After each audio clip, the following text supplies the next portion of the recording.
Hey there, everyone. Laurel, welcome to day 21 of my 25 Days of Christmas video series. Today, we're going to take a look at expanding mousse from Nuvo. Now, I've had the embellishment mousse for quite some time, and I saw that they were coming out with something called expanding mousse. So I had to grab me a color here and chose, of course, Christmas, because Christmas series. So it's the color Red Leather, and then I've got this stencil, this Poinsettia stencil from Honeybee Stamps. And I'm going to apply the mousse two ways because you can actually get two different looks from the mousse. So the first way I found to apply the mousse is just like you would the embellishment mousse that you might be familiar with. I am just applying it through a cloth. This is a dirty, you might want to get yourself a clean one, microfiber cloth, think paper towel, rag, whatever. I'm just applying that through the stencil. And by doing that, you're going to get a very nice, clean, shiny, flat background. And I'll show you what it looks like when I peel up the stencil here.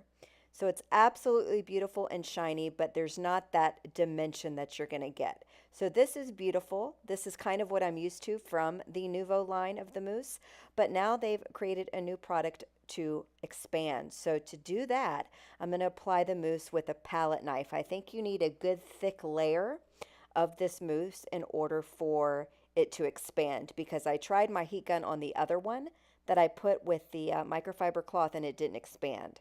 So this time I grabbed a palette knife and I've got a really thick layer on there. It's a little uneven, but that's okay. I want that texture. So I applied that with a palette knife, a plastic knife, anything that you've got. There's all kinds of tools you can use to apply your mousse through the stencil, but you probably got something in your room. And then I'm going to take my heat gun and just apply it, and you can see it already bubbling up. And not only does it bubble up or for that texture, but it also darkens the color. So I thought that was pretty neat. So it expands to texture. My gun kept getting in the way, but I was trying to show you how it poofs up with the heat tool. Just be careful not to leave your heat tool in the same place for too long or you're going to burn your paper. See all that chunky, textury goodness? So pick your pleasure. If you want the smooth background, then you can just apply it with a cloth. If you want a textury background like this one, then apply it with a palette knife and add your heat tool. To finish off this card, I used a couple of dies from my stash. I will link exactly to what products I used below in the description. So I created a little tag, a little mitten tag there, and then I had some leftovers. So I created, of course, a coffee cup card. Hello, have you met me? So day 21. That's a wrap.